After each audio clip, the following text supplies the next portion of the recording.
Surely you've heard of a 5-step plan before.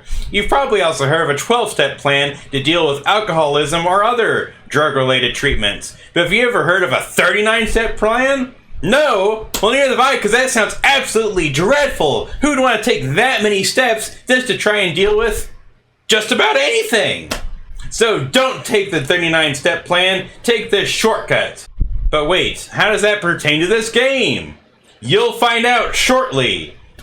Actually, it'll take quite a while, but you'll find out. Hiya folks, Fruit and Doggy here, jumping back into 39 steps, hoping the story picks up here at some point. I mean, this is supposed to be the part where things start building up, I guess. The first was just, hey, background information. 1914, so pre-Roaring 20s. For those of you who can't count.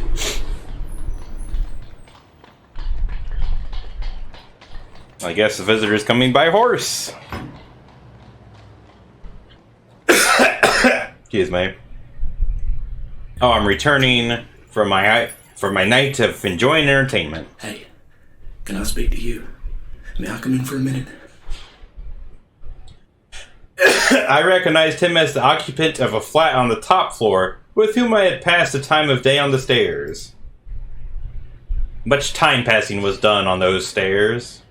He was slim, with a short brown beard and small, gimlety blue eyes. Gimlety? His hand was pawing at my arm. I motioned him in. I think I would be like, what the heck? I don't understand that. That just seems so goofy. No sooner was he over the threshold than he made a dash for my back room, where I used to smoke and write letters. You don't do that anymore? Then he bolted back.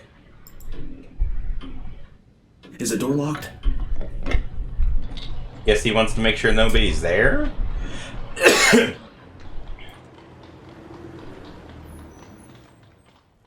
What's with the panoramic view, or the bird's eye view?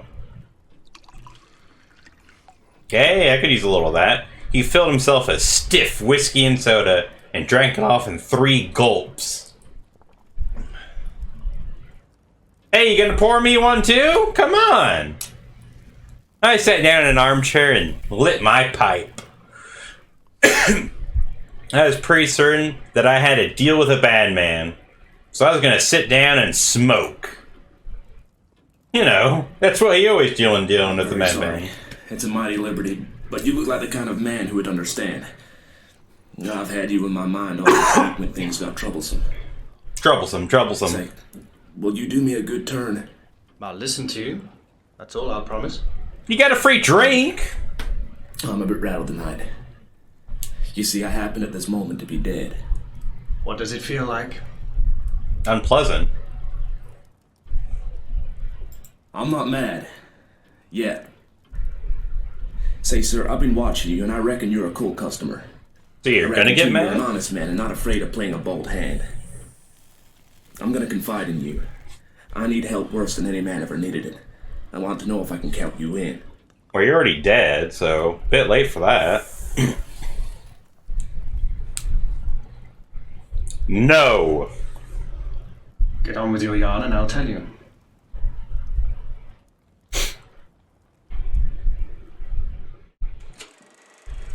Hey, picture show. The queerest rigmarole. Franklin P. Scudder was an American from Kentucky. After college being pretty well off, he started out to see the world. Then it cost him too much because he was pretty. Hey, he went to Spain, France, Germany. Then other places, but not important enough to name. Then go to Russia. He wrote a bit and acted as a war correspondent for a Chicago paper. Interested in the Near East, Balkan affairs, test Europe. Cursed Balkans! He had played about with politics, at first for interest, and then because he couldn't help himself. Then he made his discovery. Politics aren't that great. Ah! Rode by train, drove back in a car.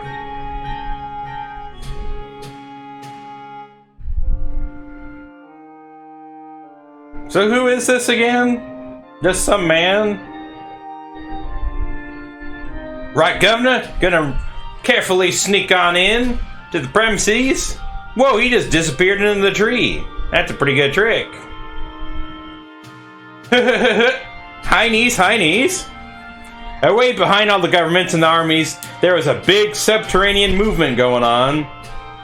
Engineered by some very dangerous people. What? A skinny man drinking beer and a fat man smoking from his pipe? The sort of educated anarchists that make revolutions. I have a drinking problem and I'm angry! And behind them were financiers who were playing for money. Of course, the fat man, the greedy corporate money man. They wanted Russia and Germany at loggerheads.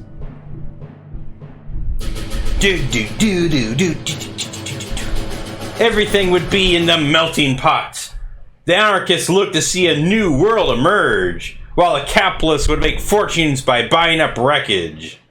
And Scudder had himself convinced that Jewish men were behind it all.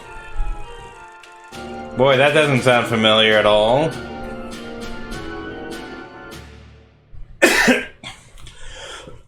the 15th day of June, Constantine Karolides is coming to this city. Not Constantine! The British Foreign Office has taken to having international tea parties. Not tea parties! One of them is due on that date. Oh no! Now, Karolides is reckoned the principal guest, and if my friends have their way, he will never return to his admiring countrymen. That's a dangerous tea party. I sat up for that, for I had been reading about Karolides that very afternoon. Well, that's simple enough anyhow. You can warn him and keep him at home. And play their game. What? If he does not come, they win, for he's the only man that can straighten out the tangle. And if his government are warned, he won't come, for he does not know how big the stakes will be on June the 15th. So let me figure this out here. So if they tell the government about what's going on, they won't let him come. And if they don't let him come, he won't fix the mess. And that's a problem. And only he can fix the mess. So by Jove, they've really got him into a tight wicket there, because they've made it so if he doesn't come, everything gets screwed up. And if he does come, they just kill him. Ho-ho! What an intelligent gamesmen these people are. I was beginning to get interested in the beggar. Hey, maybe you need to have a drink too, man. What about the British government? Loosen up those inhibitions. Guests be murdered. Tip them the wink, and they'll take extra precautions. No good. They might stuff your city with plainclothes detectives and double the police. And Constantine would still be a doomed man. Because? He'll be murdered by an Austrian. And there'll be plenty of evidence to show the connivance of the big folk in Vienna and Berlin. It will all be an infernal lie, of course, but the case will look black enough to the world. And looking black at this time and age is mighty But it's poor. not going to come off if there's a certain man alive right here in London on the 15th day of June. And that man is going to be your servant, Franklin P. Scudder. Well, if I'm your servant, then none of this will happen. What? I was getting to like the little chap. His jaw had shut like a rat trap, and there was a fire of battle in his gimlety eyes, and his mad raving. You know, I was kind of cool with that too. What in the world? Where did you find out this story? I completed my evidence 10 days ago in Paris. I can't tell you the details now, for it's something of a history. But when I was quite sure in my own mind, I judged it my business to disappear. And I reached this city by a mighty queer circuit. The most queerest of Yesterday, circuits. I thought I had muddied my trail some. I was feeling pretty happy. And I was happy about that mud. The recollection of the mud seemed to upset him, and he gulped down some more whiskey. Okay. Then I saw a man standing in the street outside this block. He was a man. I used to stay close in my room all day. And he looked at And me. only slip out after dark for an hour or two. I watched him for a bit from my window. I thought I recognized him. He came in and spoke to the porter. When I came back from my walk last night, I found a card in my letterbox. Was it sent by the porter? It bore the name of the man I want least to meet on God's earth. Constantine? I mean, I'm sorry, I'm just saying things. I don't know what the heck's going on. I think that the look in my companion's eyes, the sheer naked scare on his face, completed my conviction of his honesty. Sounds again like that I convince you of his insanity, but okay. I was bottled as sure as a pickled herring. And now there was only one way out. I do like a good bottled herring. If my pursuers knew I was dead, they would go to sleep again. How did you manage it? Suicide. How Scudder died. Hey, step one. I told the man who valets me that I was feeling pretty bad and got myself up to look like death. That wasn't difficult, for I'm no slouch at disguises. Convince the porter. Illness requires disguise. Makeup, clay. Rip gown? I think that's what it says. Too much.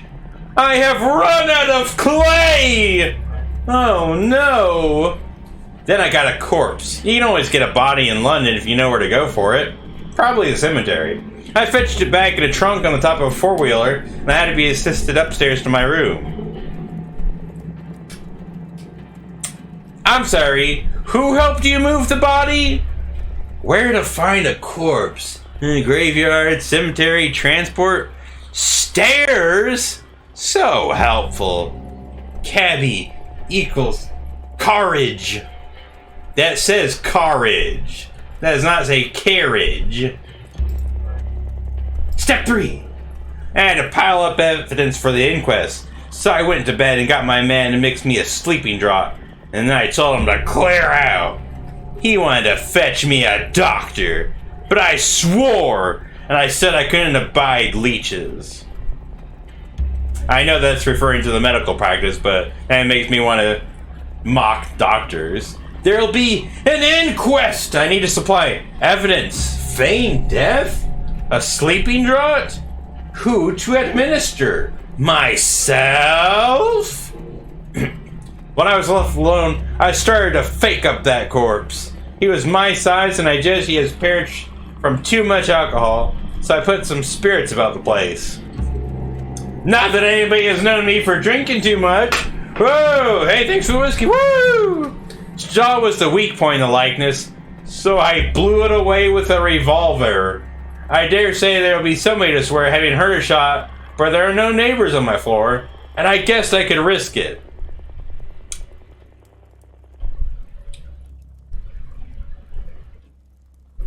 Wait, so you shot him to hide away that his jaw looked different from you, aside from all the other facial issues. But you didn't do that to support how he died? Couldn't he have just used a hammer or a blunt instrument? My options are limited. I'm out of clay. I do think there'd be some other choices. And I'm sorry, but wouldn't a gunshot still have been heard? Like, oh man, the downstairs neighbor heard. Curses! I left the body in bed, dressed up in my pajamas, with the revolver lying on the bedclothes and a considerable mess around. Well, I should say so. Then I got into a suit of clothes I had kept waiting for emergencies. And I'm sorry, I don't know the early 1900s, but they didn't use embalming fluids. There wouldn't have been, his blood wouldn't have been drained out of the body. I didn't dare shave for fear of leaving tracks.